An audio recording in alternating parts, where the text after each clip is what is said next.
Secretary for Petroleum, and 4 other persons who will be competitively recruited, Your Excellency, depending on their competencies, to sit in that board.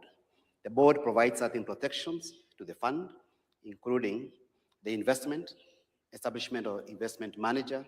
It establishes where funds can be invested and where funds should not be invested, Your Excellency. It prohibits the investment of those funds from things like private equity, speculative derivatives, and other commercial investments which are high risk. The idea is to protect the fund from the risk appetite of the board and also ensure the fund is well protected, Your Excellency. It also requires that the fund shall be managed in accordance with the Public Finance Management Act, together with other provisions contained in the Act, Your Excellency. The bill has 4 schedules. One of the schedules provides for how the investments can be made, how drawings can be made, the affairs of management, the management of the affairs of the board, and many more. 61 clauses, Your Excellency, and 4 schedules. Permit me, Your Excellency, to end my commission for the day. Thank you, sir. Your Excellency, in observance of the constitutional requirement that instruments issued by the head of state be executed under the hand and seal of the President, I now invite Your Excellency, accompanied by the pupils, to affix the seal of the Republic to the bills, thereby perfecting their enactment into law.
With Your Excellency's assent, the Sovereign Wealth Fund Bill now becomes law and is entered into the body of the laws of the Republic of Kenya.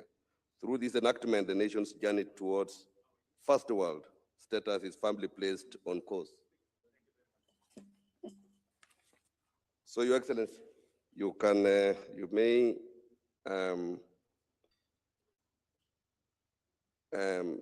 present a signed copy of the Act to His Excellency the Deputy President and the Attorney General for publication, and the Cabinet Secretary for the National Treasury for implementation.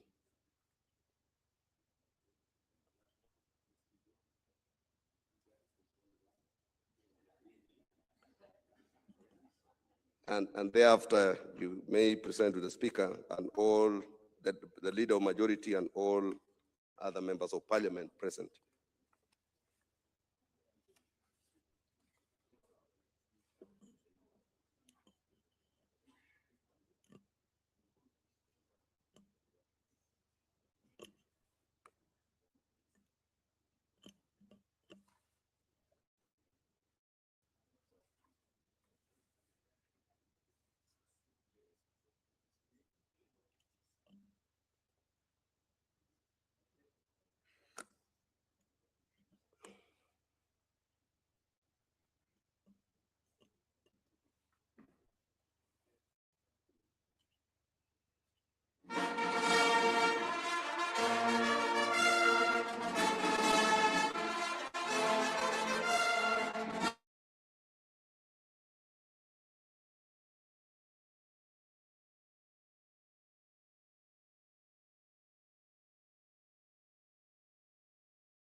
With your permission, Your Excellency, we are now going to progress to a panel discussion. But before that, as we get the stage ready, allow me to invite the State House Choir to give us a short interlude of music as we prepare the stage for the panel discussion. State House Choir, over to you.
or the discussant, which is Mr. Wallace Kantai, Head of Communication at Central Bank of Kenya, to take his seat. We can give him a clap as he's coming. Karibu sana, Wallace. Let me also invite Mr. Tom Gitogo, Group MD and CEO Britam, to also take his seat. Mr. Nicholas Indondeka, Chair Fund Managers, to also take his seat. Mr. Paul Russo, Group CEO,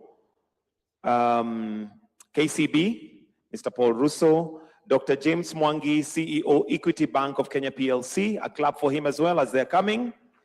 Then the last panel person is Honorable FCPA John Badi, the Cabinet Secretary for National Treasury and Economic Planning, to take their seats. Most welcome. You may take your seats, and I'll now hand over to Mr. Wallace Kantai, who is going to be the discussant or the moderator for this panel. Welcome.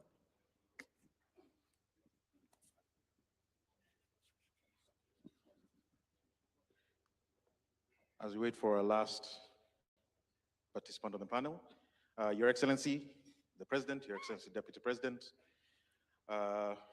fellow guests, and I dare say it's a room full of friends.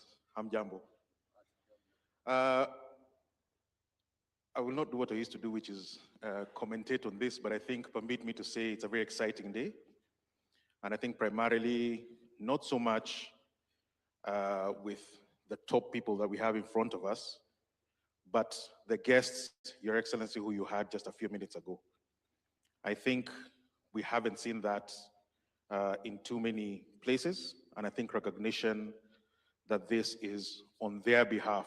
We are custodians of all these resources on behalf of those generations. So gentlemen, and my apologies for gentlemen only on my panel, I promise to do better next time. We want to begin this conversation and want to keep it moving fairly quickly. And I think the best person to begin with is the Honorable Cabinet Secretary. We have said many times that we are on the road to Singapore. But I suspect you want to add to that you're now on the road to Norway in terms of the fund. Why the fund? What does it do that is so special for us, Bonasias? Thank you very much. First, let me state that this government set on transformation journey, and there cannot be any transformation without reforms. And therefore, we have embarked on a series of reforms, one of which is to pay attention to the principles of our Constitution. And when you look at the principles of our Constitution, one of the things that stand out very, very clearly is what we call intergenerational equity. And you cannot speak to intergenerational equity without thinking about the current, the resources that we have and how much would be used by the current generation and how much would be designated for future generation. We have been exploiting the minerals that we have, the petroleum products that may be there, without any regard to the future generation. I'll give you an example that we have had minerals in Kwale, but going forward, and the future generation will be asking, where is that mineral that we hear was in Kwale? We would not have an answer. This act, it is now not a bill, is addressing that anomaly by creating a fund, which we call the Sovereign Wealth Fund, in the model of Norway. I know there is also another model of the UK, but ours is borrowing largely the model of Norway. And now we are creating three funds. The first one is the Stabilization Fund, and the second one is the Strategic Infrastructure Fund. But the most important one, which has been ring-fenced and protected through the Act, and where we have designated 30% of all the revenue that would be generated from minerals and petroleum proceeds to go into, and that is the intergenerational or the future generation fund, which is for the intergenerational equity. So that is what is distinct. And this government will go on record in history as that government that thought about the future of generation of this country. Thank you, Bwana CS. Norway is in the quarterfinals, by the way, of the World Cup. We hope that that's an additional promise you're making to us.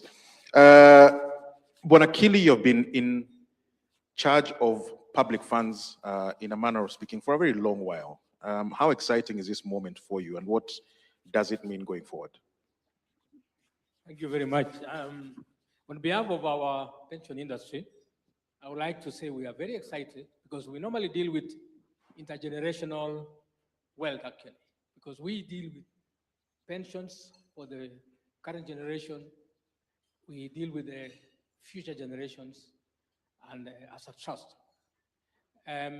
For me, it's exciting because I believe that we should actually consider other sources of funding this sovereign wealth fund beyond the natural resources. I believe any Kenyan of goodwill should be allowed to donate their wealth to the sovereign wealth fund. So I want to suggest that the House of Parliament should consider an amendment to enable any Kenyan or even any foreigner who loves Kenya of goodwill to donate into this fund. I would be one of the first ones to put some of my wealth in my will to the sovereign wealth fund. Secondly, there are many other sources like unclaimed financial assets. We have other sources also which are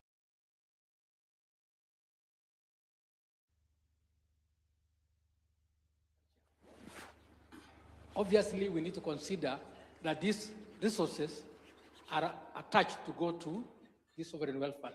And as a result, we shall build a fund very fast. Also, the common people, the citizens should be allowed to put in whatever shilling they should be able to put in. You remember, and I know our head of state is a Christian, that when Christ came to recognize the best donor or the best person who gave, it was an old lady who gave the only money she had into the kitty. I would suggest that the common wananchi are allowed to give even a shilling into this fund. And as a result of that, that money should be then invested. And we are appealing to our capital markets through the Nairobi Stock Exchange to play their role in enabling us to grow this exponentially. So we are excited. Thank you very much. No, thank you. And that is an interesting proposal because one of the people who revolutionized finance from the mass direction is yourself, Bwana James Mwangi, starting 30 or so years ago, and we can see where it's led to now in terms of what I might call financial inclusion, but more particularly people taking part in the development of their own country. Is this another revolutionary moment similar to that one that you led all those years ago? Thank you very much. I think this is beyond a revolutionary movement because it's the collective will of the Kenyan people signaling their commitment to invest into the future. So when a people decides to build the future themselves, they liberate themselves from dependence. And I see this as a bold step, saying that we are changing the way we have done things before. The second one, it speaks broadly about the maturity of the Kenyan people. When people think beyond themselves and think about future generations, it then means perpetuation of a legacy of a nation.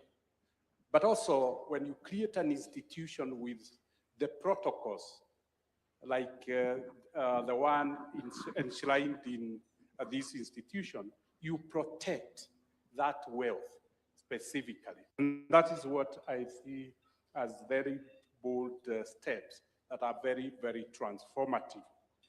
But I think for me, what touched me most was to see a Wings to Fly scholar. And he greeted me and said, "You gave me a scholarship. I can now see investment for the job that I will take after education." So you can see people can relate that it's not just pleasant, but the future is secured. And that to me is quite telling. But let me talk about Norwegian Sovereign Wealth Fund. That is maybe the best example, and you can compare it with the British Sovereign Wealth Fund. They were started at the same time for the same purpose, oil from, but you can see Norway now has 2.2 trillion US dollars in the sovereign fund for a population of 5 million people.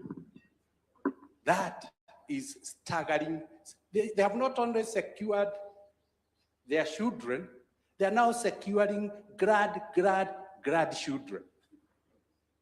But what is unique about this, and I say it, I know it well, because 14% of the entire shareholding of Equity Bank is by the Norwegian Sovereign Wealth Fund.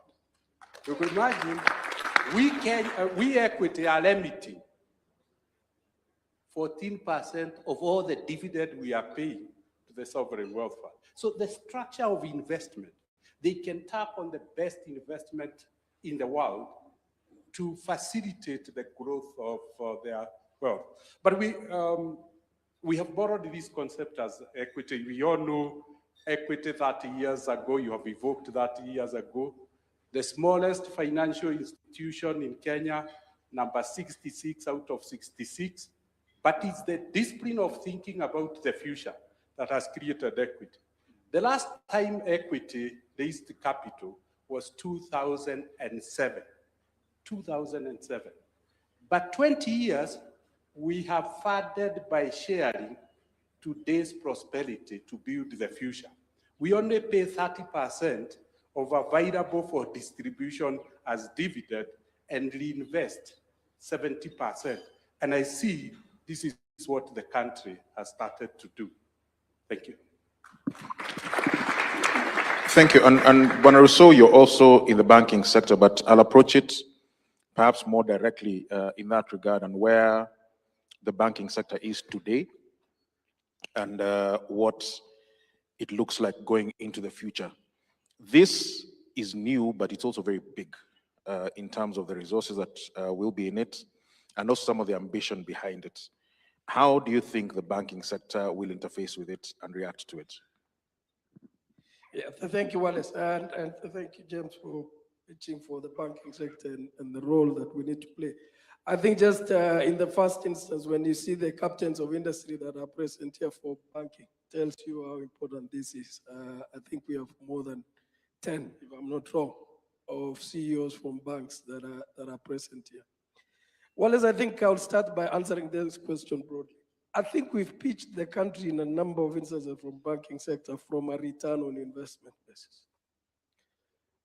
And that has been significantly high. I think we've done extremely well. These two funds, and I'm lucky to sit in the council of the National Infrastructure Fund, these two funds specifically set two major requirements for us to take the next bold step for the country. One is governance and transparency. I think if there is an assurance that every single investor has been looking for, I think that answer has been provided in the way these funds have been structured. And that's extremely very important. And to take it also on a lighter note, in every single time that banks have attempted to de-risk investment and working with government, we've been going for letters of support. We've been running to say, give us some guarantee, something we can hold on to. I think these funds have been structured to be able to de-risk investment and how we work to bring to life significant infrastructure investments in the case of NIF. But on this particular fund, also starting to take a bet on the country. So let's just take, for example, Gulf Energy investing in taking over Talo and investing in Turkana, which KCB is supporting. I think you can see from a commercial investment, but today you see from a future and guaranteeing value for generations to come. You can get oil out of the ground, you can commercialize. We can all be happy in the current instance, but this fund ensures that future generations benefit out of that. And I think for banks, there lies the confidence, and how we should then be able to support that we are not just investing for today, but we are playing and putting our bet on the country for the future. And since you still have the mic, Mr. Ruto, and taking advantage of the fact that lots of Kenyans may be watching this right now or later, what then is the difference between the two funds? Because they'll see within a very short space of time, we have two very big funds. We are making, rightfully so, a very big deal out of them. What then is the difference? Where would their attention lie depending on where they're coming from? So I think, I'll try and be basic, Wallace, in this one. I think the National Infrastructure Fund comes in to answer the question. Because there are no easy choices from where we are as a country. Let me be, as chairman of KBA, right? You've borrowed to the limit. Yet we must deliver critical infrastructures. And I think sometimes we let government speak about it, private sector must speak about some of these things. We can complain about Jomo Kenyatta International Airport. We must put our neck online to make sure, for example, Jomo Kenyatta International Airport is done. National Infrastructure Fund comes in to say, how do we deliver those significant national projects without loading additional debt and borrowing to government? This, and you know, that I think is those infrastructure projects are here.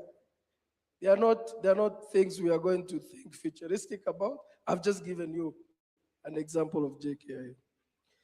Sovereign Wealth Fund then says, but I've got resources, whether they're underground, the overground, whether you're talking about carbon, I think mining has been specified, petroleum has been specified. I think carbon should be in that category. I think Kelly just talked about well-wishers and people who want to deeply invest in this country. But it says, hello, we're not spending it for those of us that are here today. We have to have a structure to ensure that future generations are protected and that preservations happen in a well-governed, transparent manner. That's the difference of the two funds in the most basic way, because I think we're speaking to Kenyans, not financial experts that we are. And in both instances, and you can see, it is asking for expertise from all sectors and all fronts. It's not a government-led and it's not government-driven agenda, it is a collective. So if you see at the infrastructure fund and the chair of the council is here, because just of the structure, and probably is the only fund that starts with money already, the quality of applicants for the board has shocked many of us. Never have we seen that level of quality of applicants from private sector wanting to fund. I can assure it's because of the structure and how it has been defined. And I had the advantage of being a panelist. Now, if you look at this, the sovereign fund as well, it has 4 independent, competitively recruited individuals to represent. I think we have to pay attention to governance and transparency in both funds and how it's enshrined in the Act as a way of sustaining and building confidence, because all of them will thrive on confidence, isn't it? Investors thrive on confidence.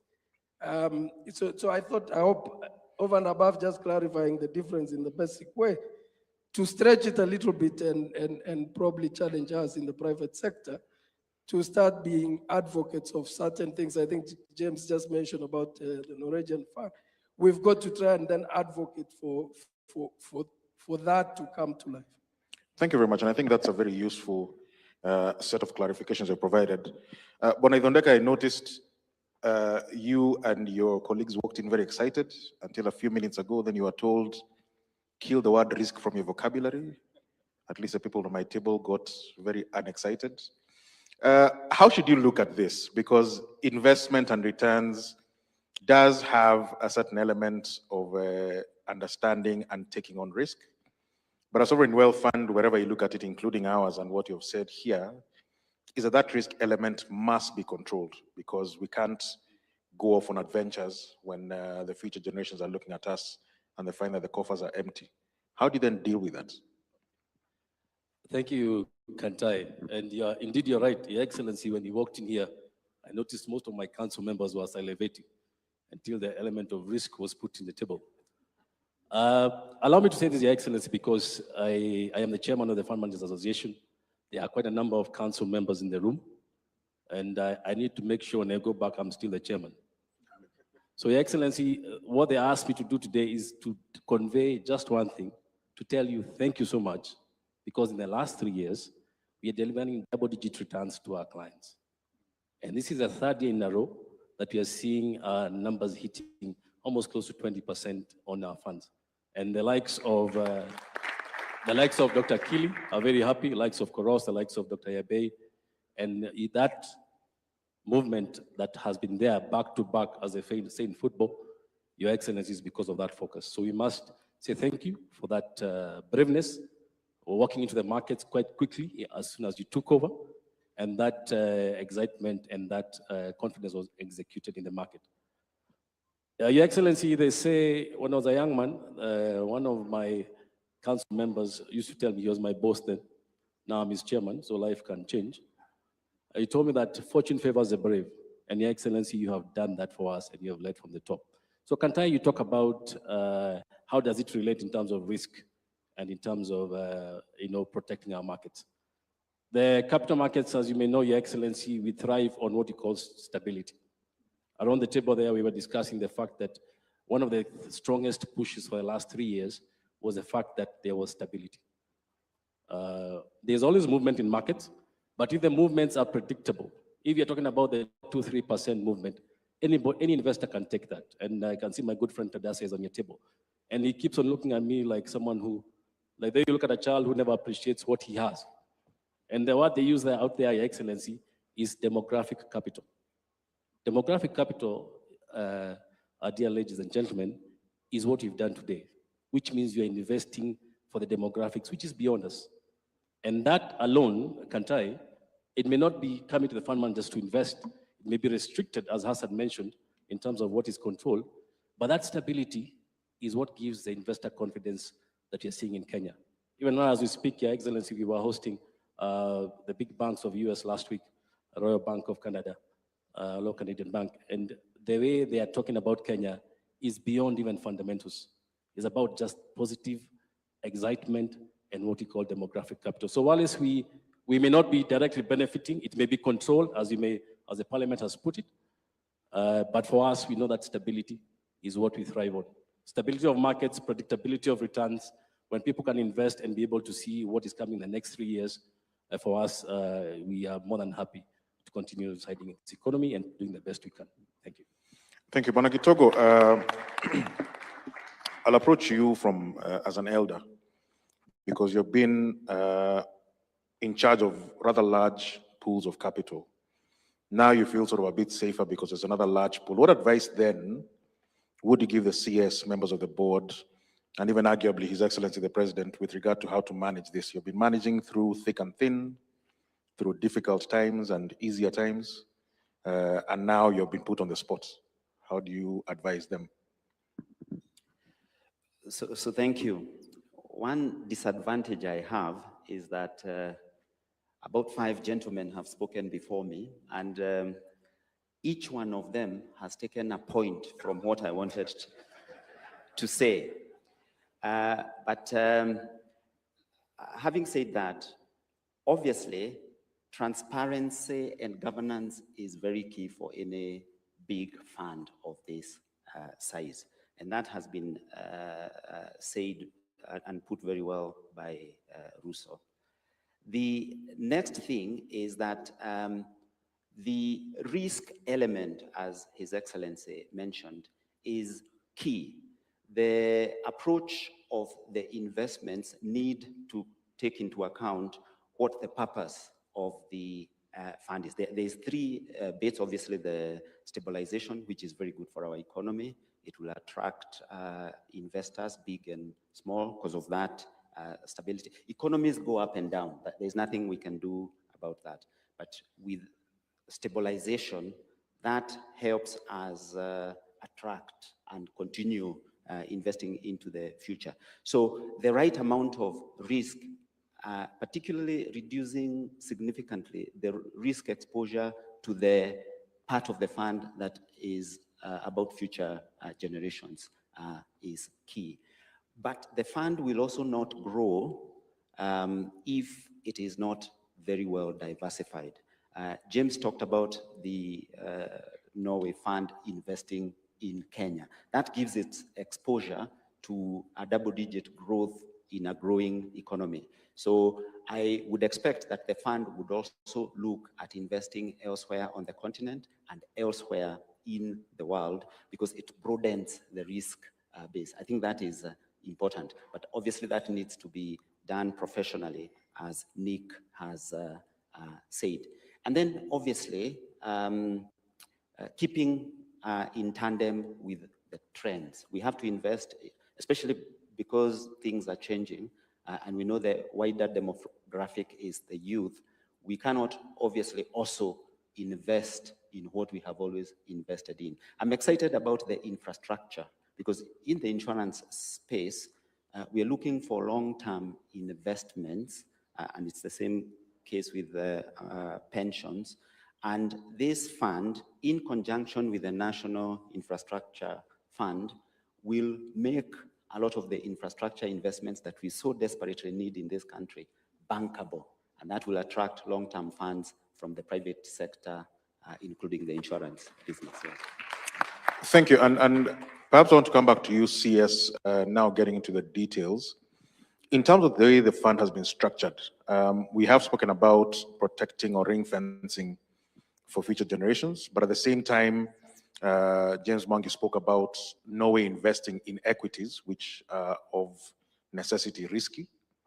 How do we, or how have we structured, what choices did you make in terms of how the fund is structured to ensure that longevity, but at the same time, as Tom Gitogo says, that we actually get returns, because it's not enough to simply be safe. There's a reason why we have to grow. Thank you very much.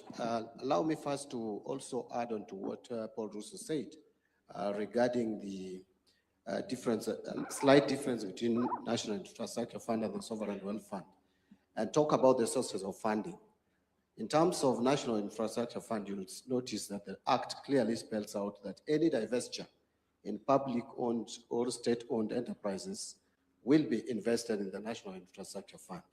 Yet the Sovereign Wealth Fund is now focusing more on revenue proceeds that are derived from our natural resources, more particularly the minerals and also the petroleum. So that is another distinction besides that. But let me now address the question that you have just put across to me regarding how the fund is structured and in terms of investment. And just to pick from what Toko has said, that actually the fund allows for not just investment locally in assets like the government papers, and also deepening the capital market, because that is one of the key responsibility of Cabinet Secretary for National Treasury, is to make sure that our capital market is deepened and widened enough to promote and support investment. The Act also allows investment in convertible currencies. So long as what you are investing in, even if it is an international bond, it must be an investment in a bond that would allow for convertible currency. So there's that latitude for the board to look at the international market and see where there could be high value for the investment, but it must be in convertible currencies. But there is also provision of proper oversight investment policy must be approved all the way to the National Assembly, and there is enough oversight in that space. The cabinet secretary must, in consultation with the cabinet, meaning that the cabinet must approve. So it has enough guardrails to ensure that the funds are well protected. But looking at the three funds, you will also notice there's some slight differences there. That the second component, which is the strategic infrastructure component, allows you latitude, like the National Infrastructure Fund, to come in and again invest in our public infrastructure projects, which help in de-risking these assets for partnership or blending of capital with the private sector. And then when now you come to the intergenerational or the future generation component, they are the guardrails that the Act provides. And those are found in the schedules, the Schedule 1 and the Schedule 2 to the Act. Thank you very much. Thank you. And perhaps as we, although there's so much to discuss, but perhaps we start bringing this to an end. There is a question in my head, Bonakili. So the current generations we had here, I was going to call them future, but they're here. So they're current generations. We'll be very excited. I suspect my children will ask me in the evening, what does this mean for them? But I also suspect my mother may call me and say, what is in it for me? She's a retiree. She has a pension, a state pension. This is very exciting for the future, but is there something now for her to be excited about, let alone me who's about to get into that space? Thank you very much. Thank you very much, Wallace. If you look at the purpose of establishment of the Norwegian Sovereign Fund, it's actually majorly targeted at pension, which is then for the citizens of that country. When I've had engagements with the Norwegian pension, that particular fund, and they say that they have saved enough that even if they don't get any new inflow into the fund can last more than 25 years plus. That's one. The second one is that the money is meant to take care of the whole, the people who have retired, either having left employment or not.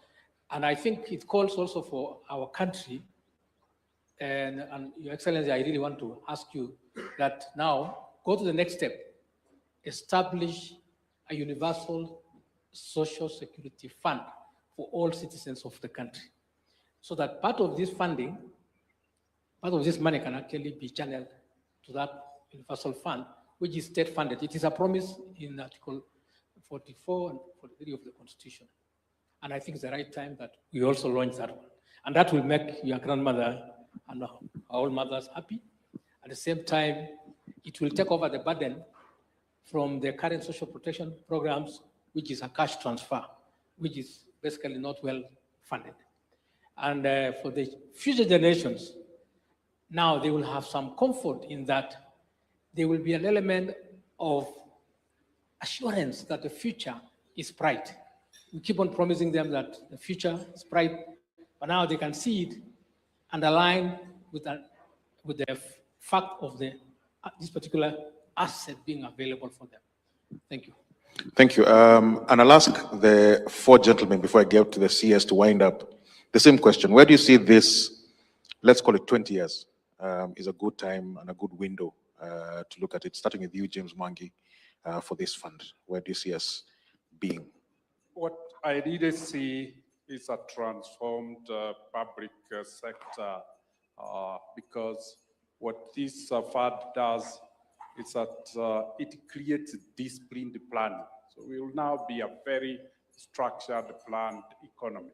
The second aspect that I see is crowding in of the private sector.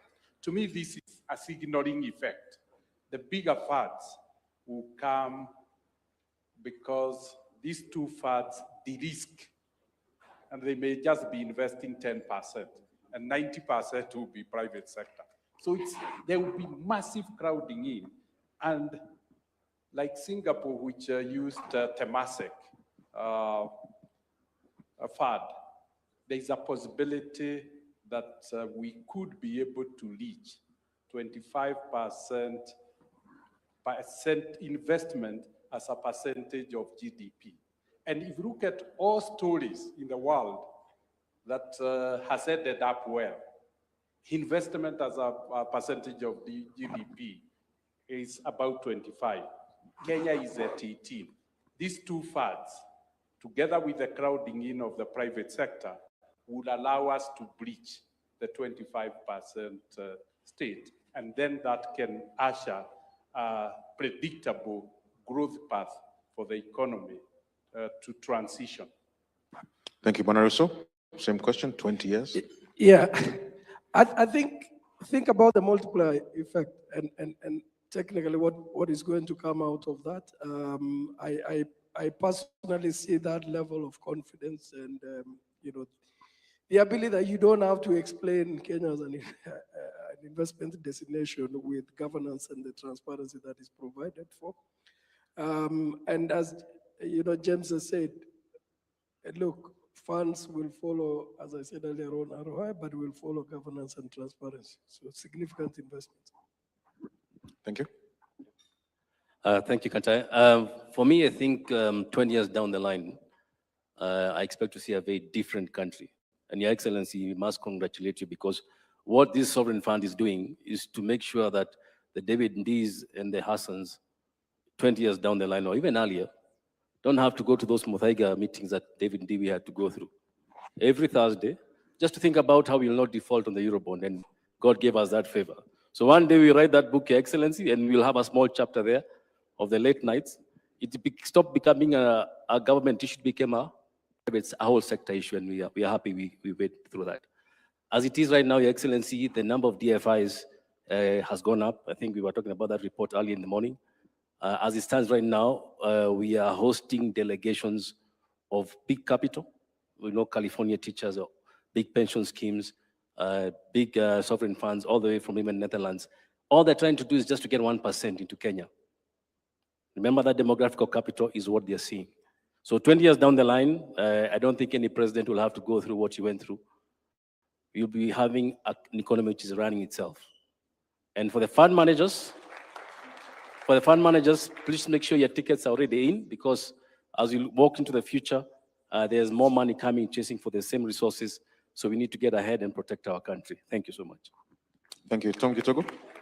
I think for me, given the confidence that this gives and signals to the economic players, and given the work ethic of Kenyans, this gives us a sure chance of perhaps being the biggest economy on the continent.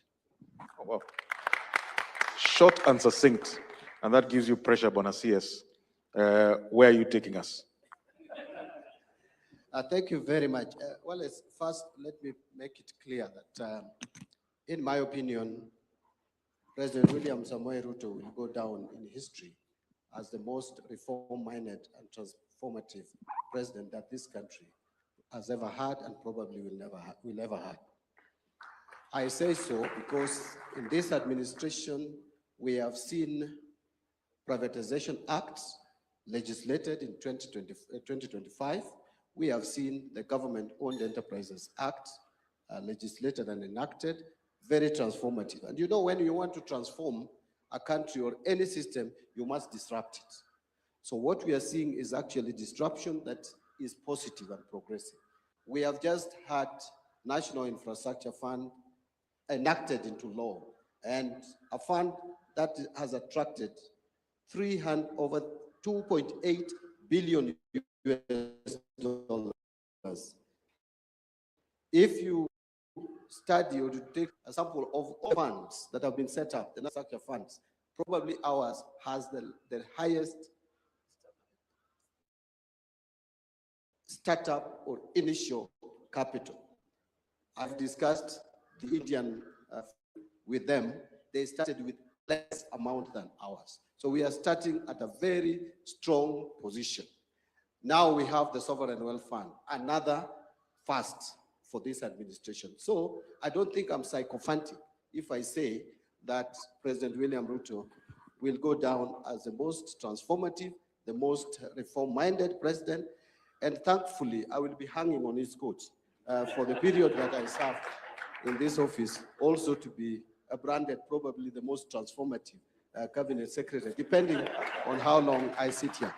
But where we are taking this country, as a government, we are taking this country, you know, we have said it, and it sounds like a joke, but it's the reality, that we are taking this country to Canaan through Singapore. But now it appears even we will be rerouting through Norway before we navigate to Canaan. But again, because we want to reach Canaan quickly, we will make sure that we fast track the journey. That is why we are starting. National Infrastructure Fund is up, and the board will be announced soon. And again, now today, we are enacting another fund, the Sovereign Health Fund, Wealth Fund, with very robust governance structures, with a board that will be competitively recruited, apart from those who are going to come from the government. So I see a future for this country. Finally, in this fund, the stabilization component is going to be very critical. Remember, just the other day, we have been complaining, and even today, that we need to lower the prices of petroleum products, the oil prices. And you hear people talk of reduce prices, reduce prices, reduce prices. For you to be able to manage that, the shocks, you must have a dedicated fund that would help you do that. And this is one of the routes. It is not about shouting in political rallies. You cannot go to a political rally and reduce the price of petrol, for example. It is not possible. But that is what you are made to believe, that the government can just stand somewhere and say the prices of diesel will come from 182 to 60 shillings. It cannot happen. It will only happen when we have deliberate and dedicated funds which would help us in approaching such initiatives. Thank you very much. So, Your Excellency, no pressure whatsoever from what I'm hearing. So if you'll join me, please, in a round of applause for our guests. I think they have been able to break down quite a complex set of ideas and also the practicalities of this fund in a way that I think we're starting to understand it. And we do hope, and the promises have been made, that this is going to be revolutionary for this country. Asanteni sana, and I want to hand over back to Gitonga. Thank you very much. Why don't we put our hands together for the panel again? Thank you very much, Wallace, for your indulgence. And Your Excellency will now progress to a few comments that we will have. And as we clear the stage, kindly let's clear the stage. Thank you. Thank you, Your Excellency. And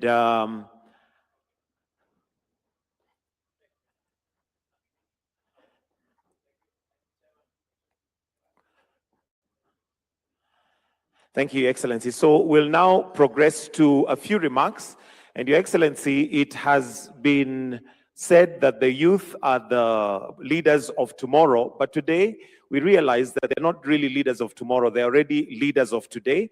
And to start us off on our comments, we have two students. You've listened or heard them before, and I'm sure they're familiar to a number of us.